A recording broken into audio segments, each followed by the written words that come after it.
داڑھی کا وزن کو نہیں ہوتا کہ پوری مٹھی رکھیں گے تو آپ کو کوئی دقت ہوگی، لیکن کوئی وزن نہیں، پوری رکھیں، جو حضور کا طریقہ مبارکہ ہے جو ہمیں ملتا ہے اس پر آپ توجہ فرمائیں۔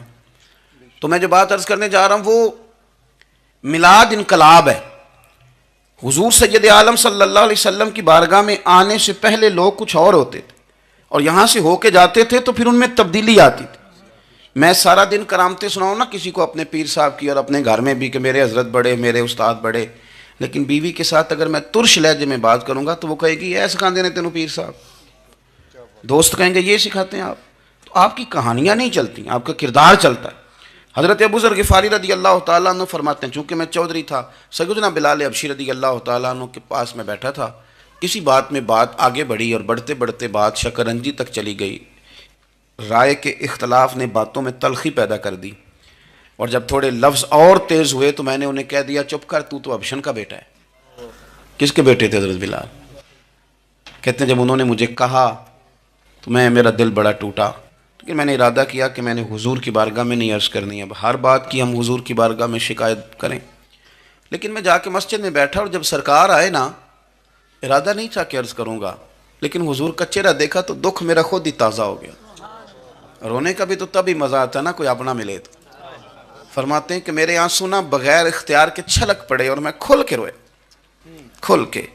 قربان جاؤں محبوب کے بھی حضور نے پاس نہیں بلایا، بلکہ نبی پاک اٹھ کے خود میرے پاس آئے اور مجھے کندھوں سے پکڑ کے سینے سے لگایا، اور جب میں کھل کے رو لیا تو حضور میرے آنسو پوچھنے لگے۔ کچھ شعر ایسے ہوتے ہیں جو کسی نے کہے ہوتے ہیں، اور کہنے والا جو ہوتا ہے وہ صاحب حال ہوتا ہے، تو اس میں کچھ خوبصورتی زیادہ ہی ہو جاتی ہے۔ ایک پنجابی کے شاعر ہمارے گجرات میں گزرے، بزرگ تھے، ان کا ایک شعر ہے، وہ کہتے ہیں ایک باری میری آنکھیاں چوں اونا نے اتھرو پونجے سن، ایک باری میری آنکھیاں چوں اونا نے اتھرو پونجے سن، ہن تے چسکا پہ گیا رونے دا۔ ایک باری میری آنکھیاں چوں اونا نے اتھرو پونجے سن، ہن تے چسکا پہ گیا رونے دا، تے ہر ویلے آہو زاری دا۔ تو میں روز رونے لگا ہوں، مزہ ہی بڑا آیا ہے جب سے محبوب نے چپ کرانا شروع کیا۔ میرے عزیز، اور پھر حضرت بلال حبشی رضی اللہ تعالیٰ عنہ چونکہ حضور کے غلام تھے، اور انہیں پتہ تھا کہ سرکار میری ناز برداری کرتے ہیں، حضور نے چپ کرایا۔ فرمایا کیوں روتے ہو؟ تو عرض کرنے لگے یا رسول اللہ صلی اللہ علیہ وسلم، اگر میں ابشن کا بیٹا ہوں تو میری تو غلطی کوئی نہیں نا، یہ تو تقسیم اللہ کی ہے نا۔ الذی خلقک فسواک فعدلک فی ای صورت ما شاء رکبک، جس طرح وہ چاہتا ہے، جس کو چاہتا ہے اس طرح کی اس کی صورت بنا دیتا ہے۔ تو مجھے ابشن کا بیٹا کہا جاتا ہے، میری غلطی کیا ہے؟ حضرت بلال نے بھی نہیں بتایا کس نے کہا، لیکن نبی پاک صلی اللہ علیہ وسلم نے کیا فرمایا؟ امام یوسف صالحی نے لکھا ہے، ذرا غور کرنا بات پر، تسلیاں لوگ اور رنگ میں بھی دیتے ہیں، پر یہ تسلی بڑی انوکھی ہے۔ حضور فرمانے لگے بلال اگر تو ابشن کا بیٹا ہے تو پریشان کیوں ہوتا ہے؟ کالے رنگ والی ماں کا بیٹا ہے تو پریشان کیوں ہوتا ہے اگر تیری والدہ کا رنگ کالا ہے تو؟ عرض کی حضور آپ کیا فرمانا چاہتے ہیں؟ تو سرکار فرمانے لگے میں دو ماؤں کا بیٹا ہوں، ایک جناب آمنہ جنہوں نے مجھے پیدا کیا، اور ایک حضرت ام ایمن جنہوں نے میری پرورش کی، مجھے بڑا کیا۔ حضور فرمانے لگے میری ماں آمنہ کا رنگ گورا تھا اور میری ماں ام ایمن کا رنگ کالا ہے۔ تو فرمایا اگر تجھے کسی نے کالے رنگ والی ماں کا بیٹا کہا تو اسے کہہ دینا مدینے والی محبوب کے بھی تو ایک والدہ کا رنگ کالا ہے، تو کہہ دینا۔ حضرت بلال کہتے ہیں کہ وہ اس طرح کی تسلی تھی، طفل تسلیاں نہیں جس طرح کی ہمیں دی جاتی، وہ اس طرح کی خوبصورت تسلی تھی کہ اس کے بعد میرا دل ایسا ٹھنڈا ہوا، پھر کسی کا تانا تانا نہیں رہا، پھر کسی کی تکلیف نہیں رہی۔ رسول پاک صلی اللہ تعالیٰ علیہ وسلم نے یہ جو آج تقسیم ہے ہمارے ہاں اونچ نیچ کی، چھوٹے بڑے کی، ذات برادری کی، حضور فرماتے ہیں میں نے پاؤں کے نیچے رکھ کے کچل دی، اب اس کا کوئی سٹیٹس نہیں رہا، اب یہ کوئی معاملہ نہیں۔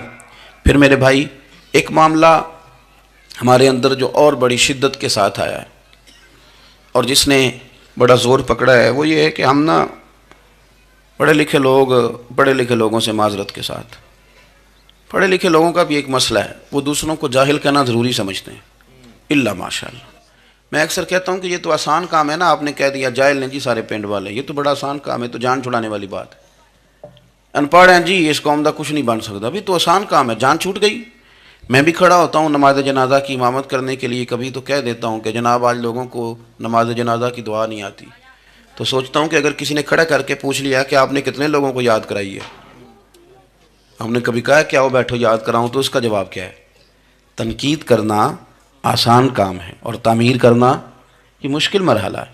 عزیز دوست، ہمارے ہاں نا ان پڑھ بندے کے ساتھ اور اس بندے کے ساتھ جس کی سوچیں محدود ہیں ہمارا رویہ اتنا تلخ ہوتا ہے۔ بھائی مزہ تو تب آتا ہے نا جب آپ کو کچھ لوگ کہتے ہیں میں اچھے کے ساتھ اچھا ہوں، تو اچھے کے ساتھ تو ساری دنیا اچھی ہوتی ہے، آپ نے اس میں کیا کمال کیا؟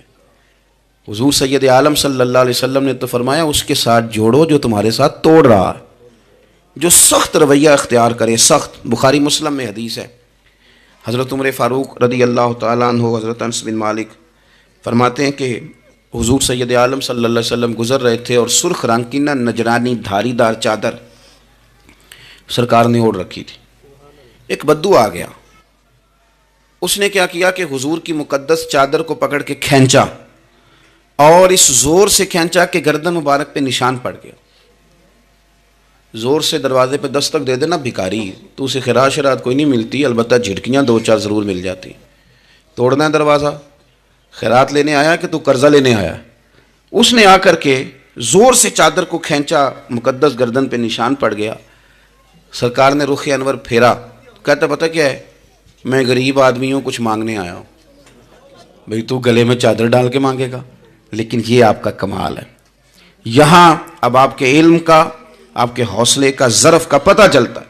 کھینچی چادر، کچھ مانگنے آیا ہوں، اور صحیح بخاری کے لفظ یہ ہیں کہ فَالْتَفَتَ إِلَيْهِ فَضَحِكَ، جب محبوب نے اس کی طرف توجہ کی، اس کی بات سنی، اس نے گلے میں چادر ڈال کے کھینچا ہے، نشان ڈال دیا ہے، لیکن جب حضور نے توجہ کی تو فَضَحِكَ، نبی پاک نے مسکرانا شروع کر دیا۔ حضور مسکرائے، یعنی چادر ڈال کر کھینچنے والے، اور یہ چیز آپ کو بڑا کر دے گی۔ آپ یقین کریں، آپ کو کسی نے برا کہا تو آپ نے ڈبل برا کہا تو آپ تنگ ہوں گے۔ ہنڈیا جب جلتی ہے تو اس کے کندھے، ابلتی ہے تو اس کے کندھے جل جاتے ہیں۔ آپ کسی کو اینٹ کا جواب پتھر سے دے کے پریشان ہوں گے، لیکن اگر آپ نے کہہ دیا نا چل یار موج کر، ہور کر لے دو گلا، اور آپ ہنسیں، یہ بڑی پاکیزہ سزا ہے دشمن کے لیے، بڑی صاف ستھری۔ جتن جتن تے ہر کوئی کھیڑے، ہارن کھیڑ فقیرہ، جتن جتن تے سارے لوگ کر دینا کام جتنے والا، میں نے جیتنا ہے۔ تو درویش کہتے ہیں جتن جتن تے ہر کوئی کھیڑے، تو ہارن کھیڑ فقیرہ، اوے جتن دا مل کوڈی پیندائی، ہارن دا مل ہیرا، ہارن دا مل ہیرا۔ کبھی کبھی ارادہ کریں چل کوئی بات نہیں کر لے یار، پھر کیا ہے، اور یہ کام آئے گی چیز بہت زیادہ۔ حضور صلی اللہ علیہ وسلم سے کہنے لگا کچھ مانگنے آیا ہوں، تو اب حضور نے کیا فرمایا؟ فرمایا ایک دو چار بکریاں نہیں، دو پہاڑیوں کے درمیان جو ریوڑ ہے نا بکریوں کا، اجڑ، فرمایا سارے اس کو دے دو۔ اب اس نے وہاں تو کوئی جملہ نہیں کہا، گھر چلا گیا اپنے گاؤں قبیلے، اور وہاں جا کے لوگوں سے کہنے لگا سارے ادھر بیٹھے ہو، جاؤ دوڑ جاؤ مدینے جا کے مصطفیٰ کا کلمہ پڑھو۔ کہنے لگے وہ تو اتنا دیتے ہیں کہ غربت کا ڈر بھی دور ہو جاتا ہے۔ تو نبی پاک صلی اللہ علیہ وسلم کا ان لوگوں کے ساتھ جو ان پڑھ ہیں، جو سادے، آج ہمارے بچے اپنے ابا جی کو بھی کہہ دیتے ہیں تسی پڑھے نہیں، ان دور بدل گیا ہے۔ میں ایک شادی کی تقریب میں جا رہا تھا، میرے آگے آگے والد صاحب کو بیٹا سمجھا رہا ہے، کہتے ابا جی ہن نہ اتنے جا کے نہ میٹھے چولاں تے سالن پا کے نہ کھایا جی، بندہ ماڑا لگتا ہے۔ تو میرا پیار تھا اس خاندان سے، میں نے اس بچے کو تھپکی دے کے کہا، میں کہ پتر تو ذرا لیٹ ہو گیا، جلدی ہوندا تے نہ سارے سیانے ہونا سی۔ یہ ہمارے بچے اب بجائے اس کے کہ وہ قائل کریں، کتنا آپ نے غلط جملہ کہا کہ ابا جی آپ پڑھے ہی نہیں، آپ نے کتنی غلط بات کر دی۔ امام اعظم ابو حنیفہ رحمۃ اللہ علیہ کا ایک شاگرد تھا، وہ تقریر اچھی کرتا تھا، تو امام صاحب رحمۃ اللہ علیہ کی والدہ فرمایا کرتی ہیں ابو حنیفہ جا اس سے جا کے یہ مسئلہ پوچھ کے آ۔ تو امام صاحب فرماتے ہیں اماں میں نہ بتا دوں، تو اماں کرتی تو تے بچہ تینوں کی پتہ ہوئے، حالانکہ وہ شاگرد ہے۔ تو امام صاحب پھر اس کے پاس جاتے، اس کو جا کہتے اس سوال کا جواب، تو کہتا استاد جی مجھے کیا پتہ ہے، آپ کو پتہ ہے ان مسئلوں کا؟ تو آپ فرماتے یہ میں پہلے تجھے بتاتا ہوں اس کا جواب، پھر تو مجھے بتا، اور پھر میں تیرا نام لے کے اپنی اماں کو مطمئن کروں گا۔ اس لیے کہ ماں باپ کو دلائل نہیں دیے جاتے، انہیں راضی کیا جاتا ہے۔ اور میں بچوں سے گزارش کروں گا ابا جی کو پیسے بھی دیں، اماں جی کے وہ کپڑے بھی لے کے دیں، لیکن ضروری یہ ہے کہ ان کو وقت دیں، ان کے پاس بیٹھیں، ان سے مشورہ کریں، ان کو آپ کے وقت کی ضرورت ہے۔ اس لیے حضور نے فرمایا ہے کہ اللہ نہ تمہاری جیب دیکھتا ہے نہ چہرہ دیکھتا ہے، وَلَٰكِن يَنْظُرُ إِلَىٰ قُلُوبِكُمْ، وہ جب دیکھتا ہے تمہارے دل دیکھتا ہے۔ تو اس پر توجہ رکھیں، یہ صاف ستھرا رہے تو بڑے سارے کام بن جاتے ہیں۔